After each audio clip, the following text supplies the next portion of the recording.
Le fait du jour. Mais pourquoi veulent-ils le faire partir ? Pourquoi ? Je parle évidemment. Cet après-midi, le suspense sera à son comble. François Bayrou va-t-il quitter Matignon alors que c'est lui-même qui a demandé un vote de confiance ? On en parle tout de suite. Je suis là. Il y a eu un peu de mélange dans mes pages. Je suis un néophyte. Burger King. Burger King. Donc il y a entre 200 et 400 fois 1000 millions de soleils dans le système solaire. Et alors après, si vous demandez combien il y a de galaxies comme la Voie lactée dans le système solaire, là vous en trouvez 2000 milliards, dit-on récemment. Mais ça veut dire qu'il n'y a pas assez de grains de sable sur la Terre pour représenter les étoiles du système de notre univers. Il y a des femmes qui pèsent plus lourd que d'autres. Moi, j'ai connu dans ma vie des femmes qui pesaient plus de 100 kilos. Et elles aimaient nager. L'histoire de ces selfies, c'est l'histoire de ma vie parce que quand j'étais très jeune, il y avait des jeunes filles qui venaient me voir en disant « Est-ce que je peux faire un selfie parce que je vous adore ?» Tu comptes le cumul des mandats ? Non, c'est pas vrai.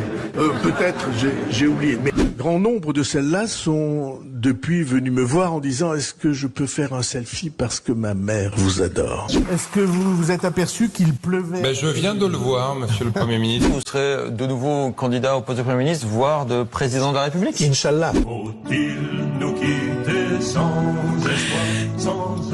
espoir de retour ? Ce n'est qu'un au revoir, François Bayrou, ce n'est qu'un au revoir. Philippe Pascot, écoutez, on va pas vous présenter, on vous connaît, on vous reçoit toujours avec plaisir. Vous avez écrit Pilleurs d'État, version 1, 2, 3, vous avez vendu des centaines de milliers d'exemplaires, et vous venez de ressortir aux éditions Max Milo, toujours, Pilleurs d'État, encore et encore. Alors, on ne dit pas du tout que François Bayrou est un pilleur d'État, mais au fond, comment vous interprétez cette espèce de valse permanente depuis en tout cas 2 ans. Comme ça. Quoi? Manu, si tu m'écoutes, je t'appelle Dark Vador maintenant. Mais c'est pas une valse, c'est pas une valse, c'est malheureusement c'est une bérésina, c'est une honte. Je veux dire, on n'a jamais vu depuis 1958 des gouvernements qui, entre guillemets, valsaient aussi vite et aussi souvent. C'est le vide sidéral. J'ai entendu dans ce que vous disiez il y a 2 secondes, quelqu'un qui parlait de Burger King.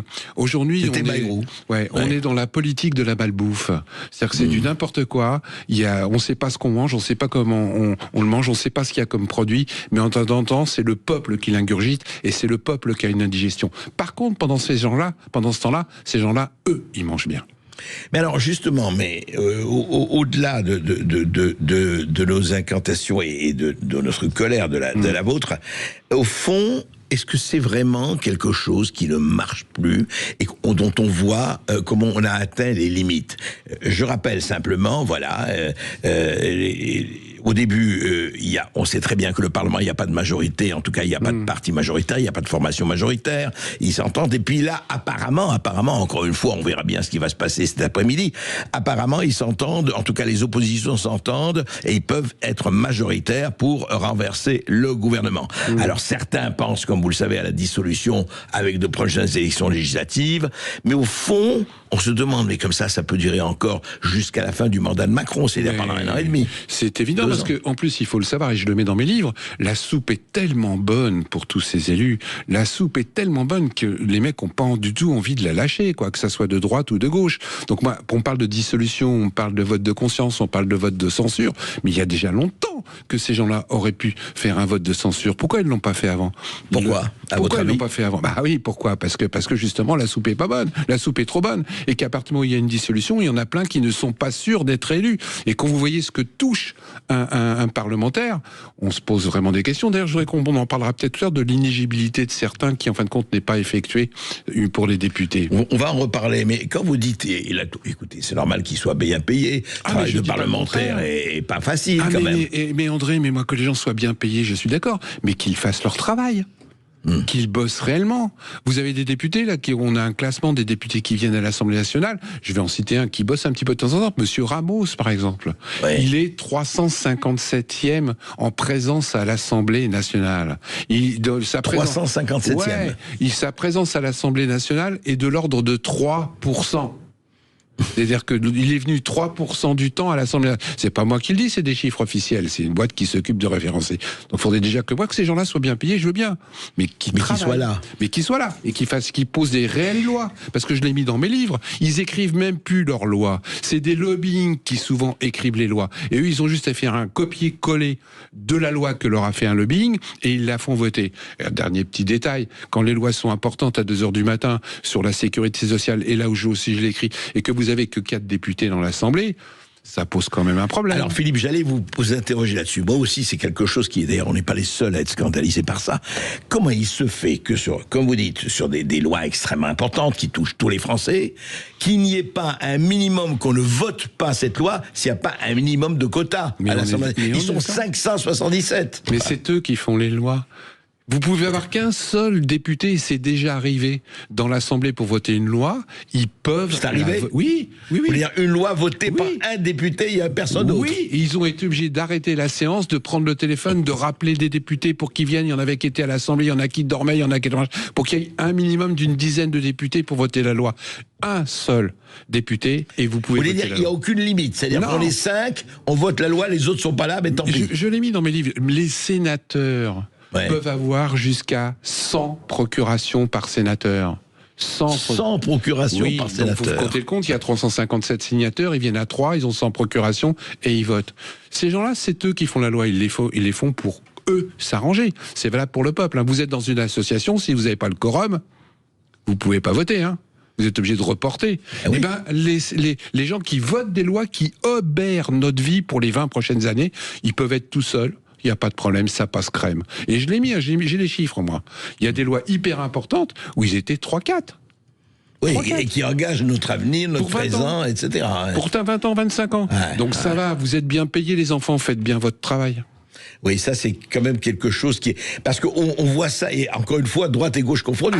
C'est sur tous les gouvernements. Je les mets tous dans le même package. Hein. Il y a un moment, il faut arrêter. Hein. Moi, dans mes livres, je dénonce les corrompus, je dénonce les gens qui mettent les doigts dans la confiture, et je peux vous assurer qu'il y en a autant à gauche, à droite, qu'au centre, qu'au RN. Hein. Parce que, je sais pas, c'est le système. La corruption est en train d'envahir complètement l'État, et malheureusement, ceux qui morflent derrière, c'est le peuple.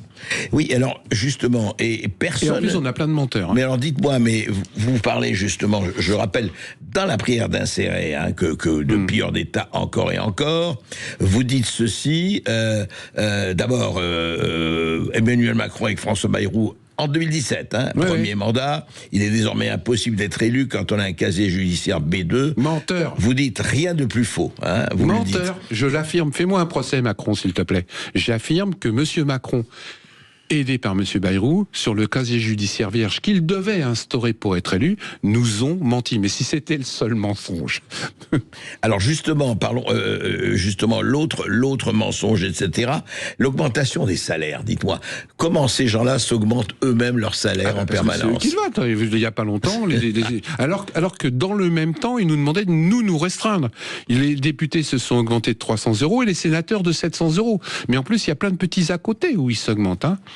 Par exemple, par exemple, ils viennent de s'augmenter, de ne pas augmenter le prix de la cantine au Sénat et au machin. Donc, quand vous avez un truc 5 étoiles au Sénat où vous payez que 20 balles le repas en moyenne, intéressant là. Ça va, c'est tranquille. Moi, j'aimerais bien y aller tous les jours. Ah ben oui, je pense que beaucoup de nos auditeurs seraient ravis d'aller manger au Sénat. Là où ça devient fou, c'est que c'est donc des gens qui sont très bien payés, qui bénéficient de tous ces privilèges. Mais c'est eux qui se les octroient. Et dans le même temps, il nous serre la ceinture. Je signale qu'il y a un décret en douce là qui vient de passer. Merci Monsieur Bayrou qui tape, j'espère s'en aller, qui dit que les frais d'ambulance passe de 8 à 16 €, que les remboursements des médicaments, ça passe de 50 centimes à 1 €, et ça, c'est passé crème et en douce. Donc c'est encore les petits, c'est le peuple, c'est les gueux qui payent les écarts de gouvernance et de profit de ces gens-là. Mais enfin, Philippe Pasco, oui, mais vous savez, il faut se trouver 44 milliards, on ne les trouve pas, on ne sait pas où c'est. Les 44 milliards, je suis en train de préparer un bouquin, ce qui va s'appeler sans doute Les Morpions de la République, sur les gens qui sont à côté des élus,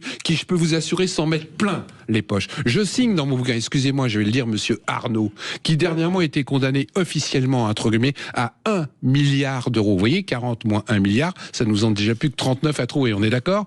Eh bien, vous savez comment ça s'est terminé?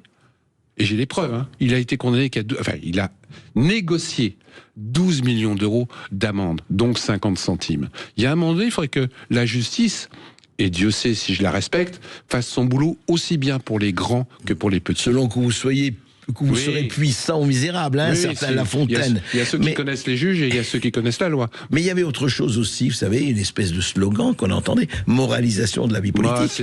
Arrêtez, vous allez me mettre en colère. Hein. C'est des menteurs. Monsieur Bayrou, qui, je le rappelle pour nos auditeurs, était quand même garde des Sceaux en 2017 et qu'il est parti très très vite là aussi. Ils avaient soi-disant lancé une loi sur la moralisation de la vie politique. C'est ce qu'on attendait. Vous savez, avec Monsieur Bayrou et Monsieur Macron, vous allez voir ce que vous allez voir, nous allons changer la politique. Il ne reste rien de cette loi. Il devait limiter les mandats des élus à 3 mandats successifs, etc. Il devait casser la Cour de justice. Il devait faire un tas de choses qui, quelque part, étaient intéressants pour la justice. Regardez où en est la justice aujourd'hui. Il n'y a pas de moyens. Les bons juges sont submergés par les dossiers. Les greffiers n'ont même plus de quoi acheter des photocopies pour retranscrire les jugements. La justice est en déliquescence totale. Ces gens-là nous ont menti. Et ils nous ont menti sur plein d'autres domaines. Donc j'espère qu'à 15h, il semblerait, sans doute, et je mets des suspensions, parce que vous savez comme moi qu'en politique, du jour au lendemain, les gens peuvent les gens peuvent retourner leur veste, les gens peuvent changer de camp, les gens peuvent dire le contraire de ce qu'ils disaient la veille. Donc normalement, on devrait être débarrassé d'un, allez, je pèse mes mots, un baratineur en chef.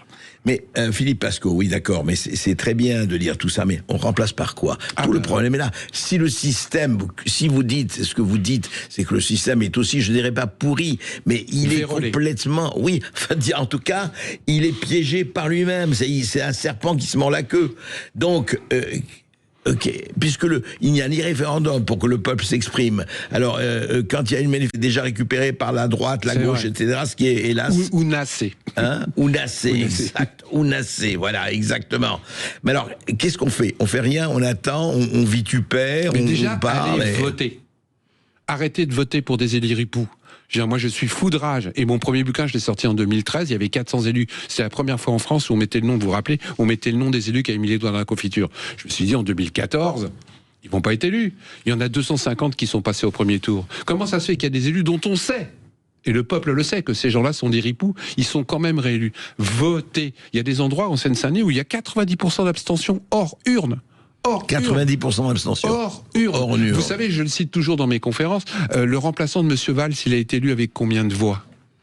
0,9 électeurs sur 10. Moins de 1 électeur sur 10. Le remplaçant de M. Serge Dassault, que j'ai connu aussi, paix à son âme, il a échappé au procès, le remplaçant de M. Dassault au conseil départemental, il est élu avec 0,6 électeurs sur 10. Les gens ne vont pas voter, quoi. Mais oui, ils ont tort. Mais tout est fait pour que les gens n'aillent pas voter. Mais même les gens qui râlent parce que soi-disant les élections sont truandées. Rendez-vous compte, quand il n'y a que 2 électeurs sur 10 qui vont voter, vous truandez sur 1, vous allez gagner. S'il y a 8 électeurs qui vont voter sur 10, c'est difficile. C'est beaucoup plus difficile. Donc nous faisons notre propre tort. Et qu'on me dise pas qu'on ne peut pas le faire, il y a un truc qui s'appelle le bulletin blanc. Si vous n'êtes pas d'accord pour la gauche, si vous n'êtes pas d'accord pour la droite, si vous vous rendez compte qu'on s'est fait enfler par la gauche, qu'on s'est fait enfler par la droite, qu'on s'est fait enfler par un mec qui se faisait passer par le président Kennedy, pour le président Kennedy, et qu'elle allait changer la société, votez blanc les enfants. À force de ne pas aller voter, ils vont nous mettre en place un truc qui s'appelle le vote électronique. Et je sais qu'ils sont en train de le travailler. Je le dis à l'antenne, le jour où le vote électronique est institutionnalisé, la démocratie est morte. Et je vous donne un élément de langage bien simple par rapport à ça, André. C'est que dans le vote électronique, on ne peut pas recompter les voix.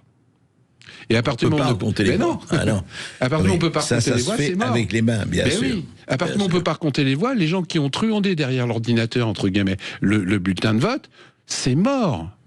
Non, mais c'est fondamental parce qu'il faut le dire, et Dieu sait que si on va avoir des échéances électorales, le vote électronique et peut-être le vote par correspondance aussi, non? Oui, mais tout ça, c'est sujet à truandage à mort. Et ça sera un bonheur pour les ripoux. Et ça va encore dégoûter de plus en plus les gens qui iront de moins en moins voter. Et donc qui pourront plus facilement truander. Moi, je milite pour le vote obligatoire. Et le vote obligatoire, à partir du moment où il y a un vote obligatoire, le bulletin blanc devient un vote politique, on est obligé de mettre un seuil. Je milite pour que le vote se fasse en semaine, sur les heures de travail. Et qu'on me dise pas que c'est pas possible, ça se faisait bien pour les élections professionnelles. Qu'on me dise pas que le vote obligatoire est pas possible, ça existe déjà en France, André. Ça existe. Mais oui, je sais, les gens ne savent pas. Ça existe en Belgique, ça existe ailleurs. Ça existe déjà en France. Où ça? Les sénateurs, André. Moi, j'étais conseiller régional. J'avais obligation d'aller voter pour les sénateurs. C'était obligatoire. Et je vais vous dire pire, j'ai été payé. Pour aller voter? Oui. Quand j'ai voté pour les sénateurs, j'ai gagné 100 Philippe euros. Pasco, quand même, il connaît des trucs. Hein. J'étais dedans. Mais je n'ai pas mis les doigts dans la confiture. Mais moi, on peut pas me la faire à l'envers. Je les connais par cœur. Vous voulez dire que oui, les représentants des conseils municipaux, tout ça, sont obligés d'aller voter pour les sénateurs? Les sénatoriales, on est obligé. C'est un vote obligatoire. Donc, quand on vous dit qu'on peut pas le mettre en place, c'est des menteurs. Quand on vous dit qu'on peut pas mettre le bulletin blanc dans les bureaux de vote pour que les gens le prennent, c'est des menteurs. Et donc, c'est ça, parce que on sent très bien que les gens sont totalement lassés en disant je vais voter pour tel. Ça sert à rien. Et ça change rien. Or, ce que vous dites, vous, oui, si, ça change. Il y a le moins pire et le meilleur. Il y a des nuances. Il y a 50 nuances de vote. André, n'oubliez pas que M. Macron, entre guillemets, en 2020, n'a été élu avec 17% des voix. Je ne compte pas le deuxième tour, puisque le deuxième tour, c'était une manipulation pour faire peur par rapport au chaos. Aujourd'hui, imaginez qu'il y ait 20% de blancs, 2 électeurs sur 10, par rapport à 17%. Ces gens-là, non seulement sont élus le premier coup, mais ils sont plus représentatifs.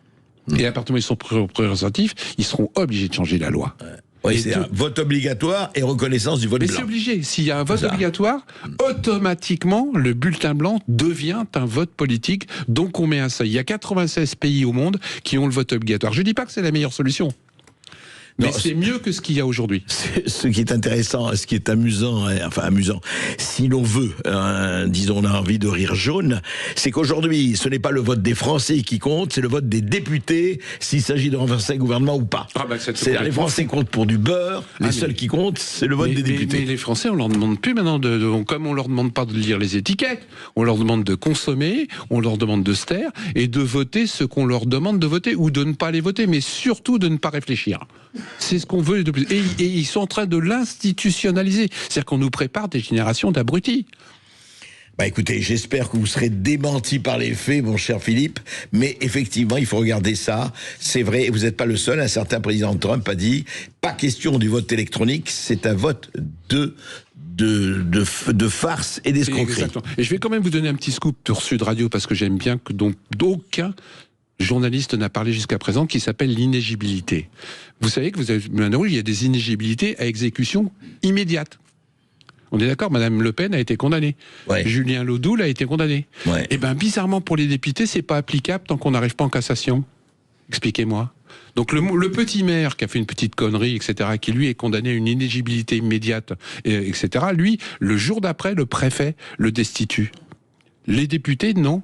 Aucun député, il n'est pas destitué. Jusqu'à la cassation, même si on déclare une inéligibilité exécutoire tout de suite, la preuve, Madame Le Pen a été inéligible, elle est toujours à l'Assemblée. Monsieur Julien Audoul, que je connais, est déclaré inéligible, il est toujours à l'Assemblée. C'est pas valable pour les députés. Il faut attendre la Cour de cassation. Il faut attendre la cassation. C'est un bonheur pour ces gens-là. Il y a un moment donné, il faudrait que la loi s'applique de la même façon pour le petit maire qui est déclaré inéligible que pour le député. Eh ben non. Des petits scoops pour Sud Radio. Intéressant, intéressant. Je rappelle, Philippe Pasco, c'est très bien. Il faut lire Pire d'État encore et encore. 40 millions de vues sur Internet en 3 mois. Écoutez. Ce qui prouve qu'on n'est pas obligé de passer dans les grands médias pour que ça marche et qu'il y a quand même des gens qui, quelque part, essayent de savoir. Absolument. Il faut savoir que, et heureusement, l'intelligence est partout. Et ceux qui ont envie d'être intelligents et de savoir n'ont qu'à écouter les bonnes sources.